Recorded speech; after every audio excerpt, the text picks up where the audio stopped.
Au cours de ces 11 siècles d'existence, la monarchie, la République, puis l'Empire romain ont toujours été redoutés par leurs ennemis. Pour cause, une armée puissante, une nation guerrière, une logistique à toute épreuve et une capacité à se relever rapidement en cas de catastrophe.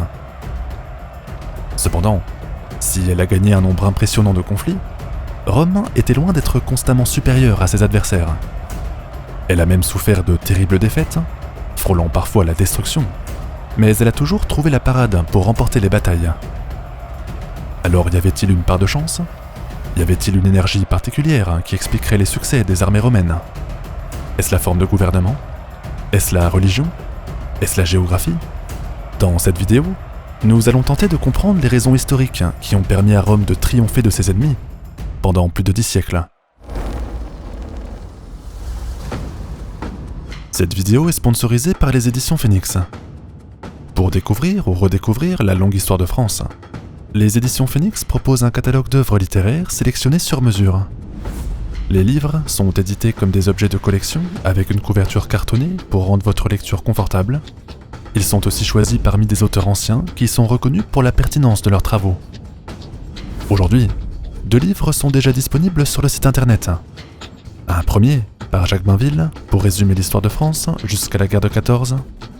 Un deuxième du même auteur pour analyser en profondeur l'épopée de Napoléon. Un troisième étant en précommande, Clovis, le fondateur, par l'historien Godefroy Kurt, dont la première édition est datée de 1896. Aux éditions Phoenix, tous les livres sont fabriqués en France et la maison soutient l'économie locale. 50% des bénéfices seront versés à une fondation qui œuvre pour la conservation du patrimoine.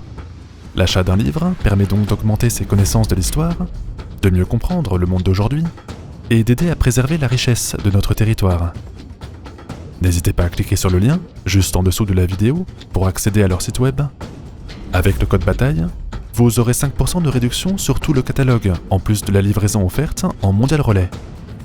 Suivez également notre sponsor sur Instagram pour plus d'actualités. Et bonne lecture avec les éditions Phoenix.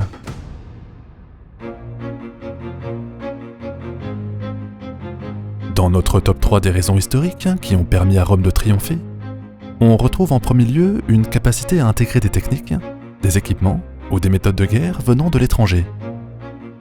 Dès les premiers siècles de la cité romaine, cette ouverture sur le monde extérieur s'est manifestée de 2 façons. D'abord, vers l'an -700, quand Rome n'était qu'une série de villages répartis autour du Tibre, les habitants ont adopté la culture de leurs puissants voisins, les Étrusques. Poterie, armes, agriculture, architecture, urbanisme. Les Étrusques disposent alors d'une véritable économie quand les clans latins sont encore dans les pâturages. Vers -600, quand les tribus autour du Tibre se développent enfin et fondent une cité qui prend le nom de Rome, les aristocrates mettent en place un gouvernement. Mais comme les Romains sont une population jeune et sans expérience politique, ils se seraient alors tournés vers les Étrusques pour choisir un souverain capable et compétent. Ainsi, entre -700 et -509, Rome aurait été dirigée par de nombreux rois venus du peuple voisin. Dans le domaine civil, l'alphabet étrusque est adopté, quoique transformé en alphabet latin.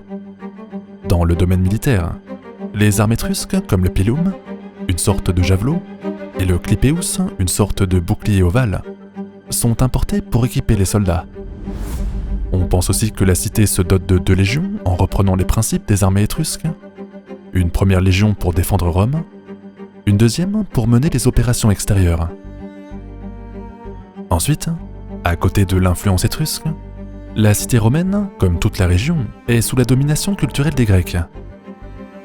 Depuis des siècles en effet, les marchands venus d'Athènes, de Ionie ou d'ailleurs ont fondé des colonies dans le sud de la péninsule.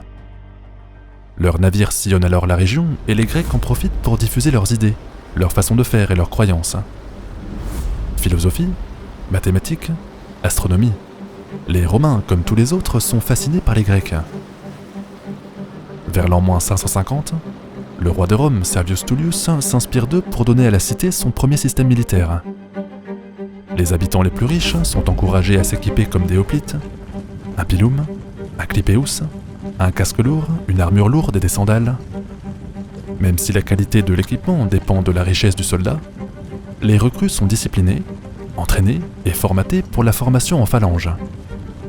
Fini les raids et les affrontements désynchronisés, les soldats de Servius copient les Grecs en se resserrant les uns contre les autres, en formant 8 rangs de soldats et en conservant une formation rectangulaire.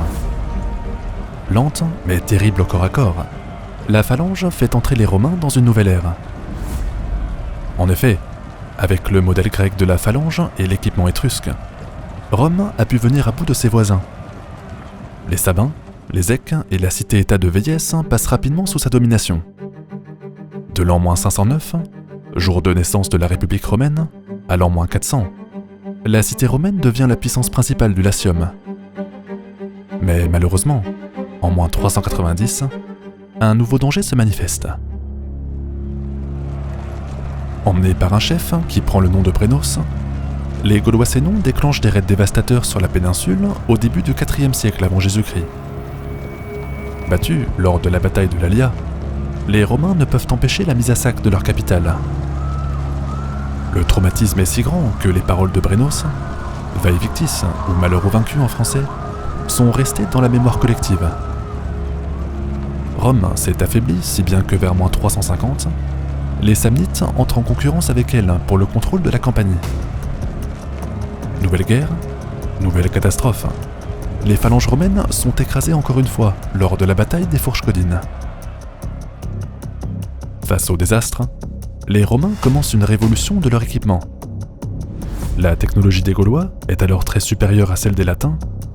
Ces derniers achètent les armes des premiers pour les adopter ou pour les modifier.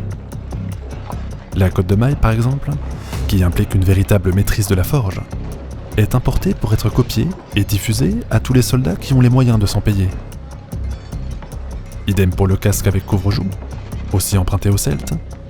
Idem pour le scutum, bouclier plus grand et plus large que le clipeus, qui est emprunté aux Samnites. Mais si les Romains importent les innovations de leurs ennemis, ils en tirent aussi le meilleur profit pour augmenter leur potentiel. Les épées gauloises, par exemple, dont la qualité du fer est largement supérieure à celle de la péninsule, sont raccourcies pour mieux convenir aux Latins qui se battent en rang serré. Le glaive fait alors son apparition dans les forges romaines. Les Romains ont donc copié une technologie pour l'améliorer, mais l'ont aussi diffusée à l'ensemble de l'armée. Résultat, pendant la guerre des Gaules, les Gaulois ont la technologie pour produire des armes de grande qualité, mais celles-ci sont réservées aux aristocrates. Chez les Romains, beaucoup d'armes sont peut-être d'origine gauloise, mais elles sont diffusées à chaque soldat, au général comme au simple fantassin.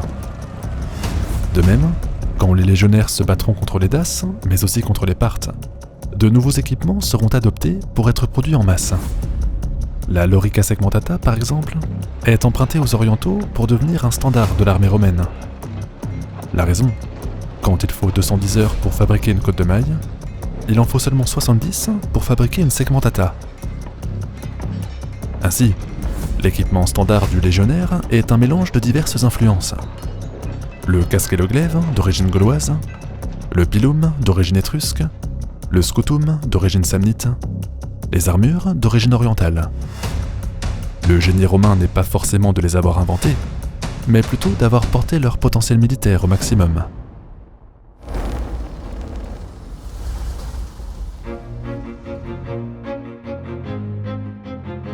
Dans notre top 3 des raisons historiques qui ont permis à Rome de triompher, après l'importation des techniques étrangères, la capacité à faire face et à résister à l'imprévu. Si nous revenons un peu en arrière, vers l'an -390, nous avions dit que les phalanges grecques, adoptées par les Romains, ont été mises à l'épreuve par les Gaulois. Rebelote, 40 ans plus tard, contre les Samnites, quand une légion entière est écrasée à la bataille des Fourches Caudines. Problème, si la phalange a montré ses limites, elle était aussi basée sur une logique sociale et politique. Selon la légende, la monarchie romaine aurait divisé sa population en 2 classes. D'abord, ceux qui peuvent se payer un équipement de hoplite. Ensuite, ceux qui ne peuvent pas le faire et qui sont exclus du service militaire. À l'époque, en effet, l'achat de l'équipement, comme le casque ou le bouclier, est à la charge du soldat.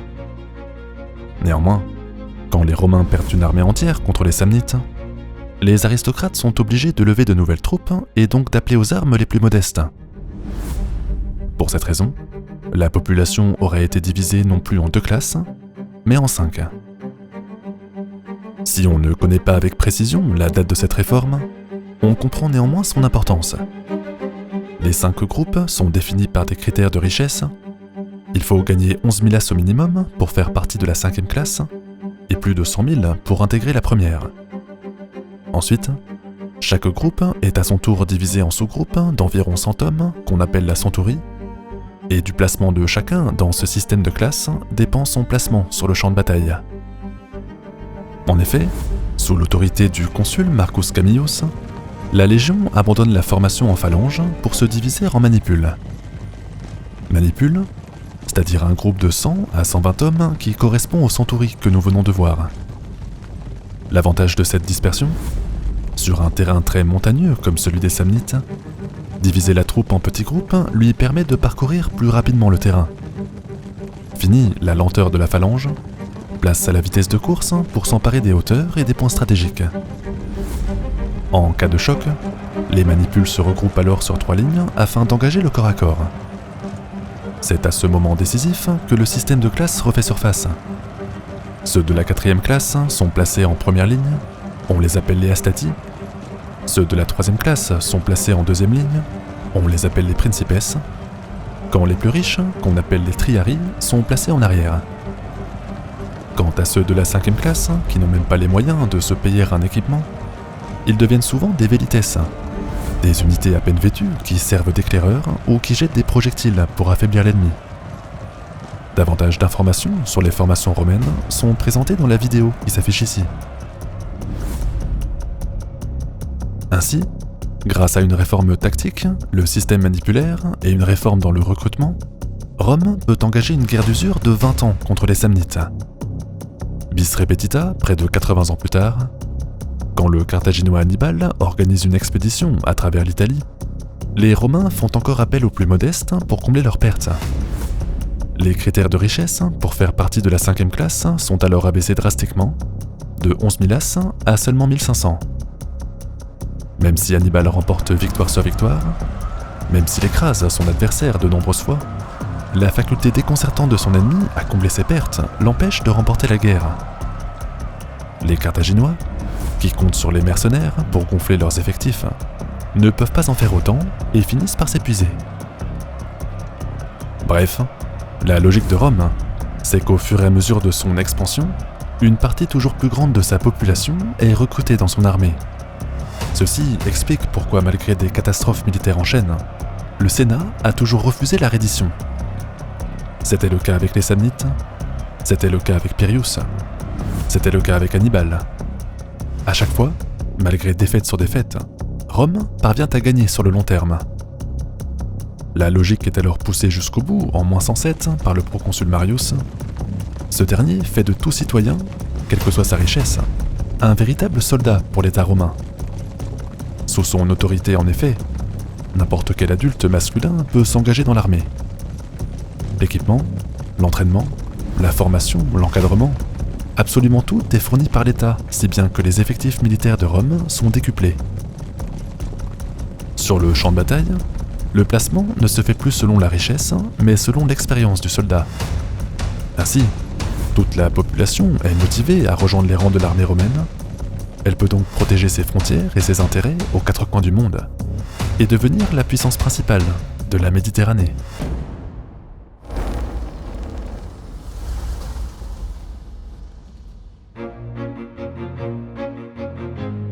Dans notre top 3 des raisons historiques qui ont permis à Rome de triompher, après sa capacité à faire face en mobilisant un nombre toujours plus grand de citoyens, sa capacité à intégrer les autres peuples dans son système économique et militaire. Même si la République puis l'Empire ont fait des Romains une véritable nation en armes, leur seule population a toujours été trop faible pour gérer un territoire en expansion. Rien que pour l'an 100 après Jésus-Christ par exemple, sous le règne de l'empereur Hadrien, il fallait garder plus de 5000 km de frontières. Il fallait aussi des soldats pour romaniser les conquêtes. Il fallait des érudits pour prélever l'impôt. Il fallait des gestionnaires pour administrer la justice. Du nord de la Bretagne jusqu'à Jérusalem, en aucun cas la seule cité de Rome n'aurait pu fournir assez de fonctionnaires. Si l'Empire a tenu et survécu au cours des siècles, c'est aussi parce que d'autres populations ont souhaité faire partie de la force publique. Si l'on remonte dans le passé, les Romains ont prouvé dès leur premier conflit qu'ils comptaient sur les autres pour affirmer leur puissance.